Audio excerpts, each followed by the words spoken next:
الحمدللہ کفا وسلام علی عبادہ الذین اصطفیٰ وبعد۔ گزشتہ درس میں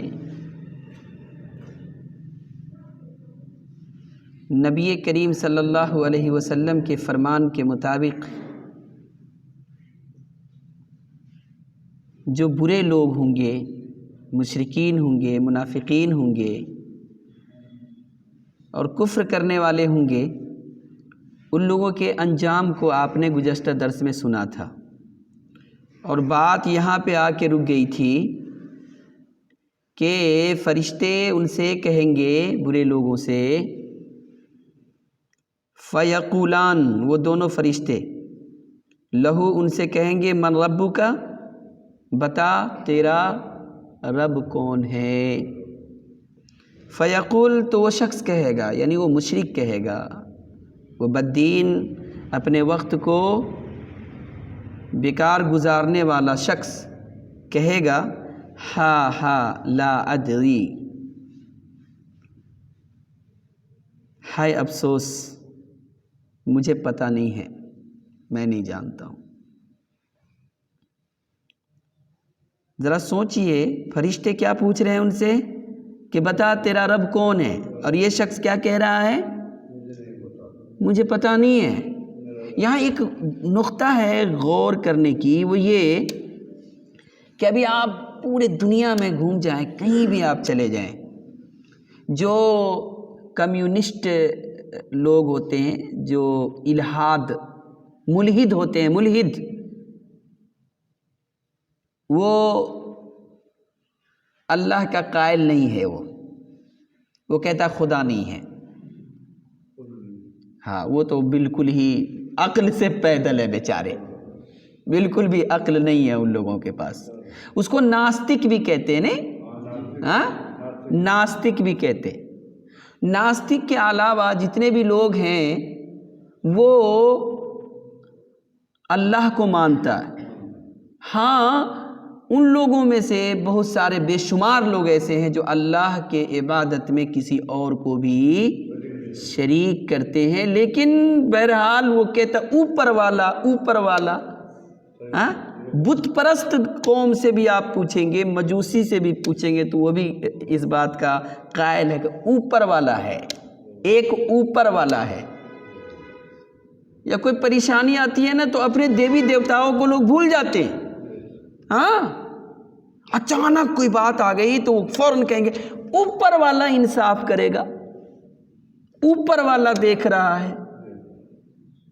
تو گویا کہ ہر انسان کو یہ شعور ہے کہ ایک رب ہے، چاہے وہ مشرک ہو یا موحد ہو۔ تو کیا فرشتے تو بایولوجی کا سوال تو نہیں کرے گا نا قبر میں؟ ارے یہی نہ کہے گا تمہارا رب کون ہے؟ ہاں، تو وہ کہہ سکتا تھا میرا رب اوپر والا ہے، میرا رب اللہ ہے، لیکن وہ شخص کیا کہے گا کہ نہیں، میں جانتا ہی نہیں، اپنے اوپر افسوس کرے گا، ہائے افسوس، ہا لا ادری، مجھے پتہ نہیں ہے، افسوس مجھے معلوم نہیں ہے۔ کیوں؟ اس لیے کہ یہ جو دنیا ہے نا، اس دنیا میں انسان کو اختیار ہے، غور کیجئے بات کو، ہر انسان کو اختیار ہے کہ وہ اپنے قول اور عمل میں یکسانیت پیدا کرے یا تضاد پیدا کرے، اختیار ہے۔ یعنی مطلب یہ، کوئی شخص یہ کہہ سکتا ہے کہ میں سچا ہوں، حالانکہ وہ خود جانتا ہے کہ میں بہت جھوٹا ہوں۔ یا کوئی شخص کہہ سکتا ہے کہ میں یہ کام کر رہا ہوں، لیکن وہ نہیں کر رہا ہوتا ہے۔ تو گفتار کا غازی دنیا میں ہے، کردار کے غازی، ہر گفتار کا غازی کردار کا غازی نہیں ہوتا ہے۔ یہ اختیار دیا اللہ تعالیٰ نے، اور یہی آزمائش ہے انسان کے لیے۔ قبر میں کیا ہوگا؟ انسان وہی بولے گا جو اس نے دنیا میں اپنے عمل سے ثابت کیا ہوگا، یہ بات ہوگی۔ چونکہ ایک مشرک عمل سے ثابت کیا ہوا ہوگا کہ فلاں بابا ہمیں کھلاتے ہیں، فلاں بابا ہمیں دیتے ہیں، ان کو پتہ ہی نہیں کون ہے، تو صحیح بولے گا کہ میں نہیں جانتا ہوں، مجھے معلوم نہیں ہے۔ کیونکہ وہ جو مشرک ہوتا ہے نا، وہ الگ الگ وادی میں پھر رہا ہوتا ہے، اس کو پتہ ہی نہیں ہوتا ہے کہ کون کیا ہے، کہاں کہاں کا خاک نہیں چھان رہا ہوتا ہے، وہ دل مطمئن نہیں ہوتا ہے اللہ کی ذات پہ اس کا۔ تو قبر میں وہ جو حالت اس کی دنیا میں تھی، اپنے دنیا کے حال کے مطابق کہے گا کہ بھئی میں نہیں جانتا ہوں، مجھے معلوم نہیں ہے۔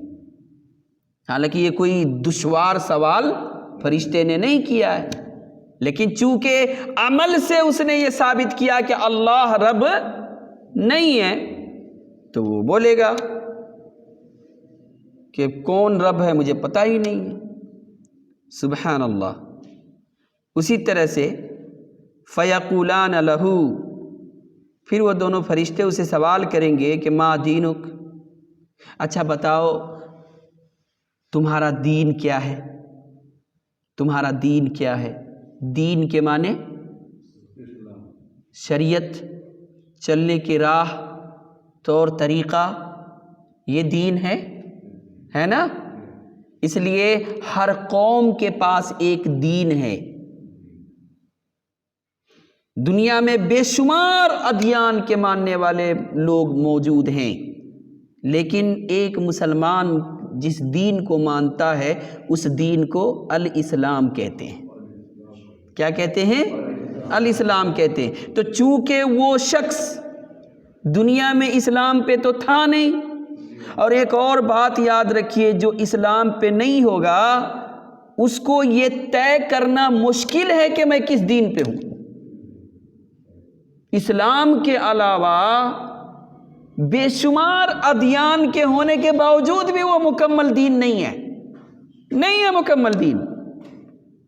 آپ دیکھ لیں، اسلام کے علاوہ جتنے بھی افکار و نظریات کے حاملین لوگ دنیا میں نظر آ رہے ہیں، ان سارے لوگوں کو دیکھ لیجئے کہ ان کی کتابوں میں تضاد بیانیاں ہیں، ان کے قول میں تضاد بیانیاں ہیں، ان کے اعمال میں۔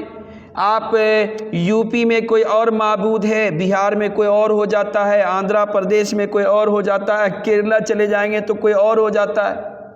یہ معبود بھی بدلتے رہتے ہیں، اور ان کے عبادت کے طور اور طریقے بھی بدلتے رہتے ہیں۔ عجیب عجیب جو کام یہاں کے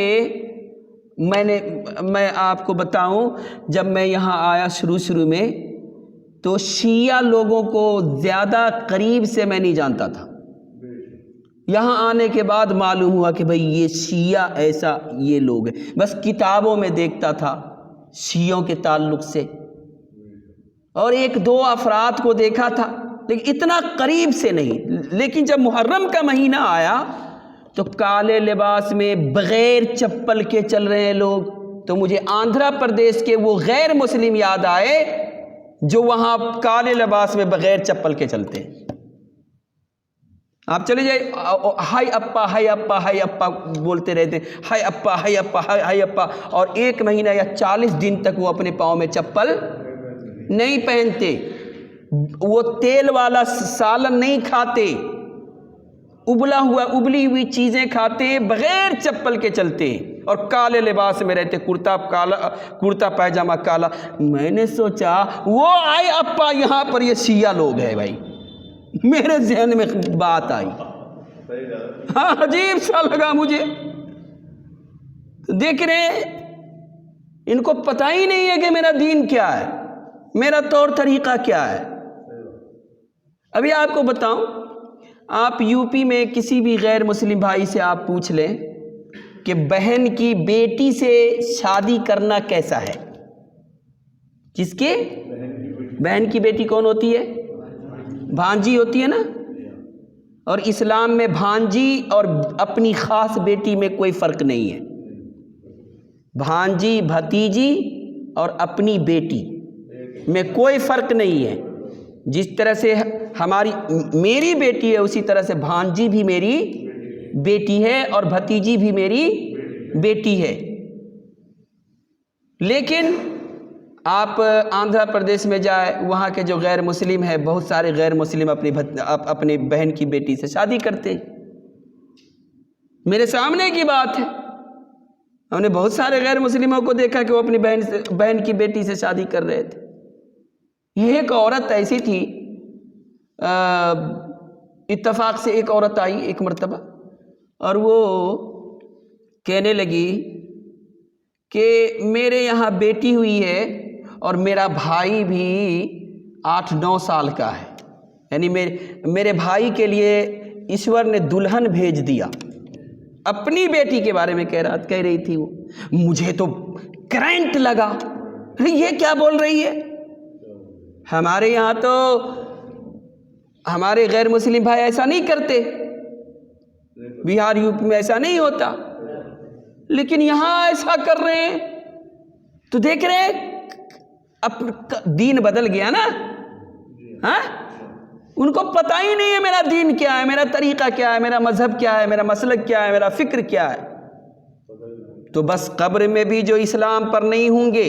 اب اسلام کو آپ لے لیجئے، کہیں بھی دنیا کے کسی بھی کونے میں آپ چلے جائیے، مسلمان اگر وہ مسلمان ہے تو اس کا دستور کیا ہے؟ قرآن ہے نا. اس کا نبی کون ہے؟ محمد ہے صلی اللہ علیہ وسلم. اس کا رب کون ہے؟ اللہ ہے. کہیں بھی چلے جائیے. میں کل یوٹیوب پہ دیکھ رہا تھا ایک بچہ کو، غالباً 10-11 سال کا بچہ ہوگا، کالا کلوٹھا، ہونٹ اتنا موٹا، ایک دم بد شکل بد صورت، اور قرآن کریم کی تلاوت کر رہا تھا. اللہ اللہ، اگر میرے سامنے ہوتا تو میں اس کی پیشانی کو چوم لیتا، اپنے سینے سے لگا لیتا. اتنا خوبصورت انداز، میں تو اتنا بہترین تلاوت کبھی کر ہی نہیں سکتا. اتنا خوبصورت انداز، اللہ اکبر. تو دیکھ لیجئے، میں نے سرچ کیا تو وہ سوڈان کا رہنے والا کوئی تھا، سوڈان کا بچہ. بتائیے کہاں ہے؟ ان سے بھی جا کر کے پوچھ لیجئے، بھائی آپ کے نبی کا کیا نام ہے؟ تو کہیں گے محمد صلی اللہ علیہ وسلم. آپ کس رب کو مانتے؟ اللہ کو مانتے. آپ کس کتاب پر عمل کرتے؟ قرآن کریم. قرآن کریم کی تفسیر کیا ہے؟ تو احادیث رسول صلی اللہ علیہ وسلم. اللہ اکبر. تو جو اسلام پہ نہیں ہوگا، جب اس سے قبر میں نکیرین پوچھیں گے کہ تمہارا دین کیا ہے، تو چونکہ دنیا میں اس کا دین کچھ بھی تھا ہی نہیں، بس نام نہاد دین کا ماننے والا تھا، اس لیے وہ قبر میں کہے گا، کیا کہے گا قبر میں؟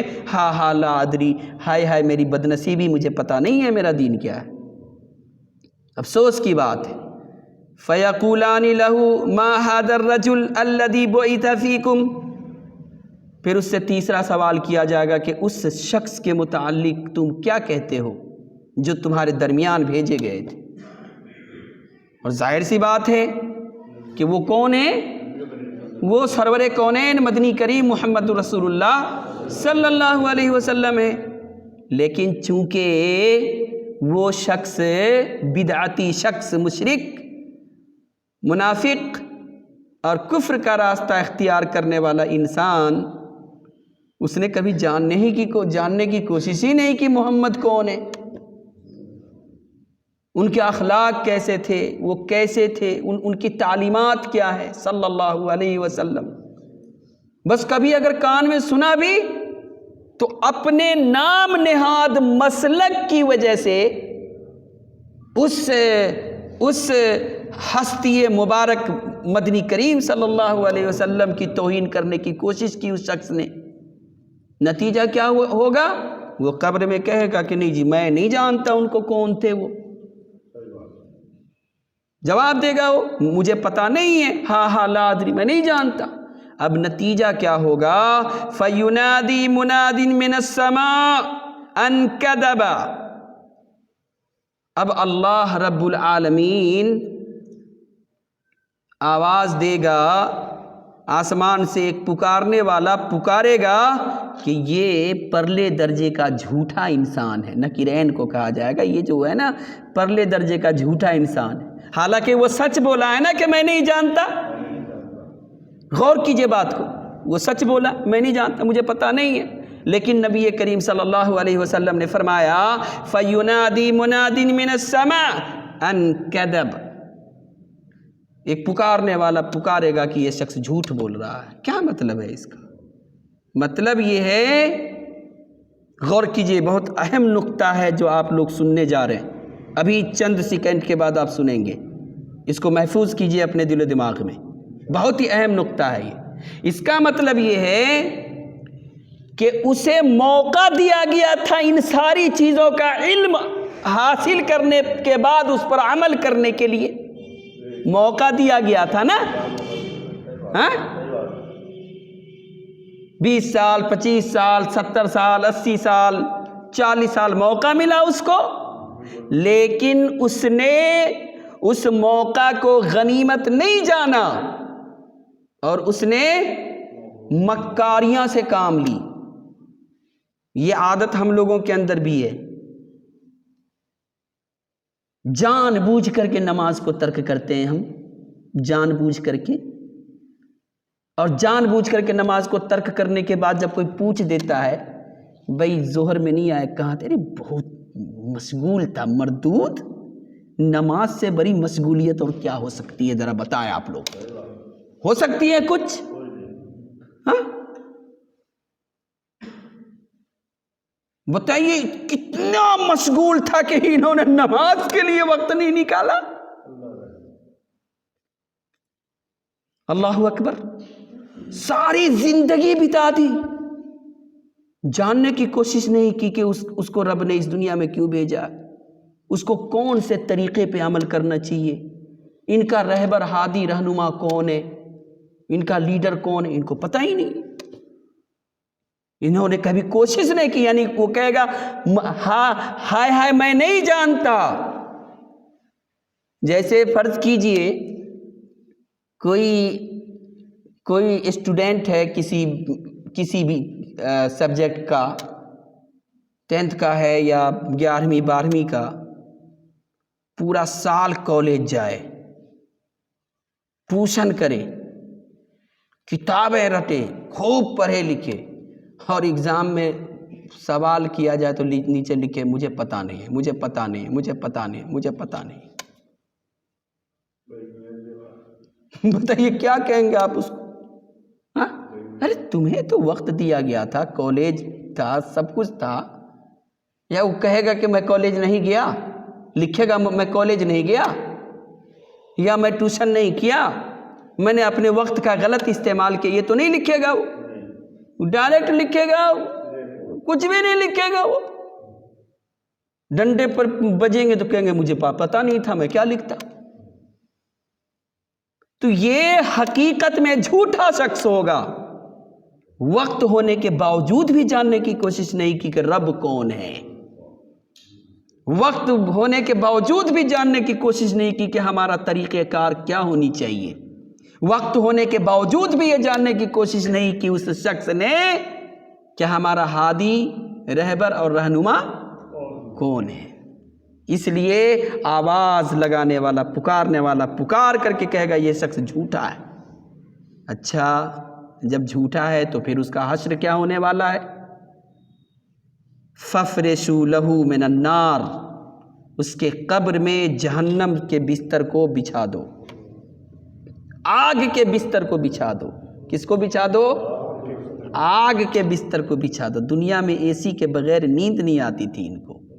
ہاں اے سی نہیں تو کم سے کم فین تو ضرور ہی، پنکھا تو ضرور چلا کے سویا کرتا تھا. اور وہ پنکھا نہیں تو ہاتھ سے ایسے ایسے کرتا تھا، اور ہاتھ تھک جانے کے بعد نہیں تو چھت پہ چلا جایا کرتا تھا، نہیں تو باہر نکال کر کے کسی نہ کسی طرح سے ٹھنڈک لینے کی کوشش کرتا تھا. لیکن قبر میں فَفْرِشُوا لَهُ مِنَ النَّارِ، آگ کا بستر اس کے لیے بچھا دو. وہاں بھاگ کے جانے کا کوئی موقع ہوگا؟ کوئی انتظام ہو سکتا ہے وہاں؟ یہ کون کہہ رہے ہیں یہ بات؟ ہمارے آقا مدنی کریم صلی اللہ علیہ وسلم فرما رہے ہیں آگ کا بستر اس بدنصیب کے لیے بچھا دو، اور صرف یہی نہیں کہ آگ کا بستر بچھا دو، بلکہ وَافْتَحُوا لَهُ بَابًا إِلَى النَّارِ، اور جہنم کے دروازے اس کے قبر میں کھول دو، جہنم کا ایک کھڑکی کھول دو اس کے قبر میں۔ نیچے سے بھی آگ کی بستر ہے اور اوپر سے بھی جہنم کے انگارے۔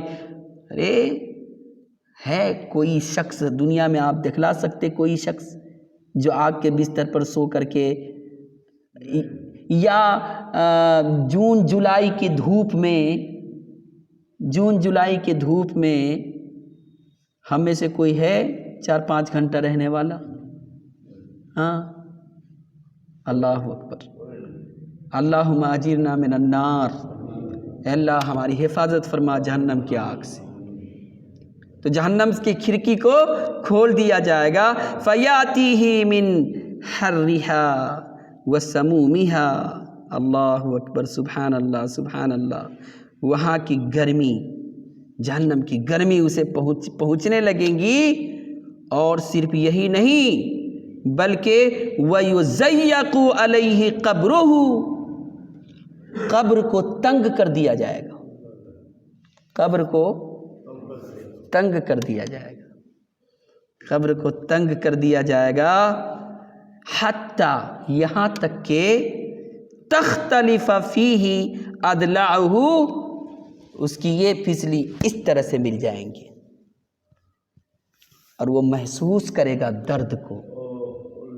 آپ یہ نہ سمجھیں، ابھی آپ نے سنا اسی حدیث میں کہ روح لوٹا دی جائے گی نا، ہاں، آدمی زندہ ہوگا، یعنی برزخی زندگی ہوگی، وہ دنیاوی زندگی نہیں ہوگی بلکہ برزخی زندگی ہوگی، اور برزخی زندگی دنیاوی زندگی سے بھی زیادہ حساس ہوگا، وہ محسوس کرے گا، ایک ہڈی دوسرے میں گھس جاتی ہے، پسلیاں ایک دوسرے میں گھس جائیں گی۔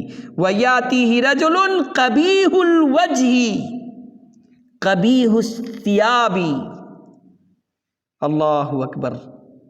ابھی وہ آگ کے بستر پہ لیٹا ہوا ہے اور جہنم کا کھڑکی اس کے لیے کھولا گیا ہے اور قبر تنگ ہو گیا، ابھی وہ بہت زیادہ مصیبت اور تکلیف میں ہے کہ اتنے میں ایک کالا کلوٹھا بدصورت شکل کا انسان اس کے سامنے آئے گا،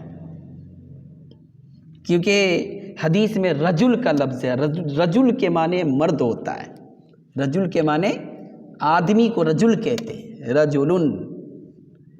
تو ایک وَيَأْتِيهِ آئیں گے رجلن، ایک شخص، قبیح الوجہ قبیح الثیاب، گندی صورت اور گندے لباس میں ملبوس، اس کی صورت بھی گندی ہوگی اور اس کا لباس بھی گندا ہوگا، تعفن یعنی ناک کو پھاڑ دینے والا بدبو اس کے کپڑے سے اٹھ رہے ہوں گے، اس کے جسم سے اٹھ رہے ہوں گے،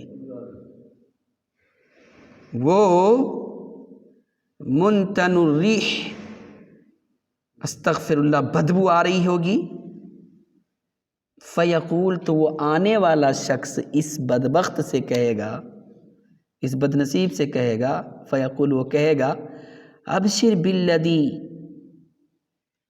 یہ تمہارے ساتھ وہی ساری باتیں ہو رہی ہے جس کا تم سے وعدہ کیا جاتا تھا، دنیا میں بتایا جاتا تھا، ابھی بتایا جا رہا ہے نا، ابھی کیا کیا جا رہا ہے؟ بتایا جا رہا ہے نا، ہاں، بتایا جا رہا ہے، جو تم سے بتایا گیا تھا یہی ساری چیزیں، ھذا یومک یومک الذی کنت توعد، جو تم سے وعدہ لیا گیا تھا، تو جو تم سے کہا گیا تھا نا کہ تم نے اچھا راستہ اختیار کیا تو تمہارے ساتھ یہ ہوگا، برا راستہ اختیار کیا تو تمہارے ساتھ یہ ہوگا، یہی چیزیں تمہارے ساتھ ہو رہا ہے۔ فیقول، تو وہ شخص کہے گا، وہ عذاب میں مبتلا شخص کہے گا، من انت، تو کون ہے، کون ہے تو، ہاں، فوجہکل وجہ یجیء بالشر، تیرے چہرے سے پتہ چل رہا ہے کہ تو بہت ہی برا ہے، تیرے سے برا کوئی ہو ہی نہیں سکتا، برائی کے انتہا کو پہنچا ہوا ہے تو، اتنا بد شکل اور بدبودار شخص اور بد خصلت قبیح شخص ہم نے اپنی زندگی میں نہیں دیکھا، بہت برا ہے تو، کاش تو مجھ سے دور ہو جاتا، کاش تیری شکل دیکھنا نصیب نہیں ہوتا مجھے۔ فیقول، تو وہ شخص کہے گا مجھے بھگا رہے ہو، اپنے ساتھی اپنے دوست کو بھگا رہے ہو، ہاں؟ اور مجھ سے نفرت کرو، کاش دنیا میں تم نے مجھ سے نفرت کیا ہوتا، ہاں؟ دنیا میں تو تم نے مجھ سے محبت کی تھی نا، دنیا میں تم نے مجھ سے کیا کی تھی؟ محبت کی تھی، اور آج میں آ گیا ہوں تمہارے سامنے تو تم سے مجھ سے نفرت کر رہے ہو۔ سنو میں کون ہوں، انا عملک، میں تمہارا عمل ہوں، میں تمہارا کون ہوں؟ میں تمہارا عمل ہوں، عملک الخبیث، میں تمہارا برا عمل ہوں جو تم دنیا میں انجام دیتے تھے۔ وہ کسی درس میں نے یہ بات کہی تھی نا، میں نے یہ بات کہی تھی، اللہ تو سبحان ہے، تو کون ہے؟ تو سبحان ہے، تو نے ہمارے عیب کو ہمارے چہرے پہ ظاہر نہیں ہونے دیا، لیکن قبر میں تو ظاہر ہو جائے گا نا، ہاں؟ قبر میں اعمال ظاہر ہو جائیں گے، وہاں بچ کے کہاں جائے گا شخص؟ قبر میں اعمال ظاہر ہوں گے اور وہ شخص اپنے اعمال سے نفرت کرے گا، لیکن وہ تو چمٹ جائے گا نا۔ ایک اور حدیث آتی ہے کہ جہنم کے اندر ایسے لوگ جو زکوٰۃ ادا نہیں کرتے، کیا نہیں ادا کرتے؟ زکوٰۃ ادا نہیں کرتے، تو جو سونے چاندی کے زیورات ہوتے نا وہ سانپ بنے گا، کیا بنے گا؟ سانپ بنے گا، اور اس کے گلے کا ہار بنے گا، اس کے جسم کو چمٹے گا تو وہ پھینکے گا تو کیا کہے گا؟ وہ سانپ کہے گا ارے دنیا میں تو بڑا سنبھال کے رکھتے تھے، انا کنزو کا، میں تمہارا خزانہ ہوں، انا مالو کا، میں تمہارا مال ہوں، دنیا میں تو تم بڑے یہ کر کے رکھتے تھے، آج مجھے بھگا رہے ہو، ہٹا رہے ہو۔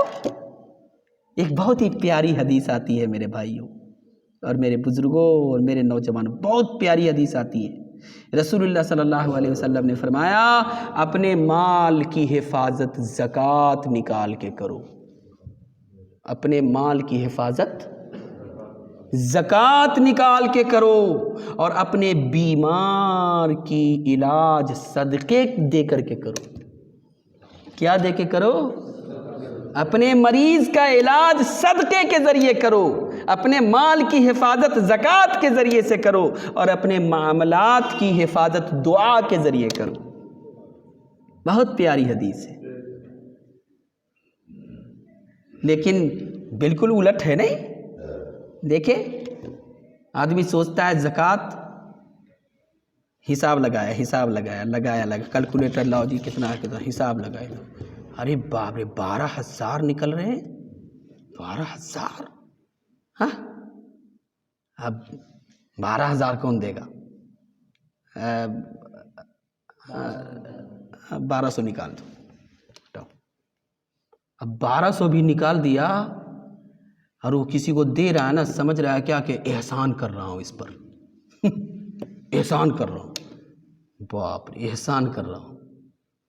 ابھی میں فیس بک پہ ایک ویڈیو دیکھا ہوں، ایک بیچارہ چلا گیا کسی مسجد میں چندہ کرنے کے لیے، وہ مسجد کا بورڈ بھی دکھائی دے رہا ہے اہل السنہ والجماعہ گلبرگہ، آپ لوگوں نے بھی شاید فیس بک پہ اس ویڈیو کو دیکھا ہوگا۔ یہ بھی تھا لمبی داڑھی ہے، وہ بیچارہ مسجد میں پہنچ گیا چندہ کرنے کے لیے، اب اسے کسی نے سوال کیا، سوال کرنے کے بعد پتہ چلا کہ یہ 2 نمبر کا آدمی ہے، یعنی چندہ کرنے والا جو تھا وہ فرار نکلا۔ اب اس کو سوشل میڈیا پر اس کا ویڈیو بنا کر کے ڈال رہا ہے۔ کیا ضرورت ہے یار، کم سے کم اس کے داڑھی کی تو عزت کر لیتے تم۔ ہاں ارے مانتا ہوں میں کہ یہ غلط تھا، لیکن یہ کیا ضروری ہے کہ تم اس کا ویڈیو بنا کر کے سوشل میڈیا پر چھوڑ دو؟ ہاں تمہارے باپ کا مال لینے گیا، تم سے تمہارا زکوٰۃ صدقہ ہی تو تم نے دیا، دے دیتے چلا جاتا بیچارہ، اس کی کوئی ضرورت ہوتی؟ ایک حدیث آتی ہے کہ ایک شخص رات میں بیدار ہوتا ہے اور اپنے مال کا زکوٰۃ لے کر کے نکلا، مال کا زکوٰۃ لے کر کے نکلا اور جا کر کے ایک آدمی کو دے دیا۔ بعد میں اس کو معلوم ہوا کہ ہو ہم نے جس کو اپنا مال دے دیا نا وہ تو چور تھا۔ کون تھا؟ چور تھا۔ اور اس نے کیا کہتے ہیں سوچا کہ میرا زکوٰۃ نہیں نکلا، یعنی میں نے غلط جگہ دے دیا پیسہ، میرا نہیں نکلا۔ اب وہ آیا پھر دوسرے رات نکلا زکوٰۃ کا مال لے کر کے، اس کو کسی کو دیا، کل ہو کر کے معلوم ہوا کہ میں نے جس کو مال دیا وہ تو زانی تھا، زناکار تھا۔ اب کیا کہتے ہیں پھر بہت افسوس ہوا اس کو، تیسرے رات نکلا۔ اس حدیث کا حاصل یہ ہے کہ جب رسول اللہ صلی اللہ علیہ وسلم کو اس بات خبر ہوئی تو پیارے آقا صلی اللہ علیہ وسلم نے فرمایا کہ وہ تو پہلے ہی رات اس کی زکوٰۃ نکل گئی، چور کو دے دیا، اس کی زکوٰۃ کو تو اللہ نے قبول کر لیا، اور اس زکوٰۃ کی وجہ سے ہو سکتا ہے وہ چور چوری کرنا ترک کر دے، وہ مال کی وجہ سے ہو سکتا ہے وہ زانی زنا کرنا چھوڑ دے۔ سبحان اللہ، مجبوری لے گئی ہوگی اس کو نا۔ کس کو شوق ہے بھیک مانگنے کی، ذرا بتائیں آپ، ہے کسی کو بھیک مانگنے کا شوق ہے؟ یہ تو اللہ کا فضل و کرم ہے کہ ہمارے مال کو اللہ تعالیٰ کسی نہ کسی طرح سے پاک کر دیتا ہے، اور احسان کرتے ہیں یہ لوگ آ کر کے۔ اگر میں غور کرتا ہوں کبھی کبھی تو مجھے محسوس ہوتا ہے یہ لوگ محسن ہیں ہمارے۔ کیا ہیں ہمارے؟ ہاں ہمارے محسن ہیں، ہمارے اوپر احسان کر رہے ہیں، وہ ہمارے مال کا زکوٰۃ لے کے چلے جاتے ہیں۔ نہیں تو ایک وقت ایسا آئے گا کہ آدمی مال لے کر کے نکلے گا، کوئی قبول کرنے والا نہیں ہوگا۔ یہ بھی بات حدیث میں آتی ہے۔ سبحان اللہ سبحان اللہ۔ تو یہ بات ہے عزیزو، میرے دوستو، انشاءاللہ تعالی تو میں کہا تھا، میں کہہ رہا تھا کہ وہ اس وقت قبر میں اپنے عمل کا انکار کرے گا، اپنے عمل سے نفرت کرے گا، اور اپنے عمل کو کہے گا تو بد خصلت ہے، تو برا ہے، مجھ سے دور ہو جا۔ لیکن جب وہ کہے گا کہ انا عملک الخبیث، میں تمہارا برا عمل ہوں، فیقول، تو وہ شخص کہے گا ربی لا تقیم الساعہ، اللہ قیامت قائم نہ کرنا، ابھی ایک دو چار منٹ اس کے ساتھ ہوں تو میری یہ حالت ہے کہ میں آگ کے بستر کو بھول گیا، قبر کے یہ جو جہنم سے جو کھڑکی کھولا گیا ہے اس سے جو گرمی آ رہی ہے اس کو میں اپنے عمل کی برائی کو دیکھ کر کے، اس کے خبیث چہرے کو دیکھ کے میں بھول گیا۔ اللہ اگر قیامت کا دن قائم ہوگا تو مجھے اس کے ساتھ رہنا ہوگا، مجھے اس کے ساتھ رہنا ہوگا، تو اے میرے رب تو قیامت قائم نہ فرما۔ یہ شخص کہے گا ناکام حسرتیں ہیں، ناکام تمنائیں ہیں۔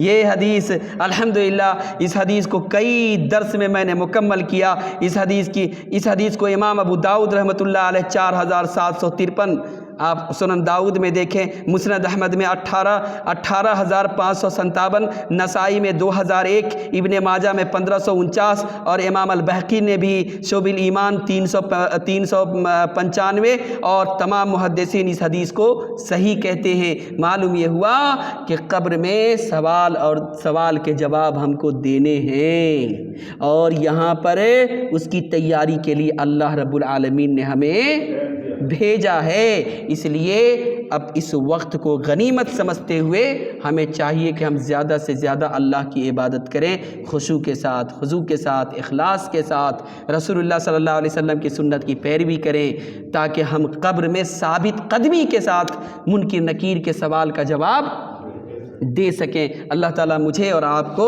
توفیق عطا فرمائے کہ ہم انشاءاللہ تعالی یہ قبر کے سوال کے لیے اپنے آپ کو ہم تیار کریں، قبر کے سوالوں کے جواب کے لیے۔ اللہ تعالی ہم سب کو نیک سمجھ کی توفیق عطا فرمائے، اللہ تعالی ہم سب کو نمازی بنائے، اللہ ہمارے عزت و آبرو کی حفاظت فرمائے، آمین یا رب العالمین۔ ربنا تقبل منا انک انت السمیع العلیم، تب علینا انک انت التواب الرحیم، سبحان ربک رب العزۃ عما یصفون وسلام علی المرسلین والحمد للہ رب العالمین۔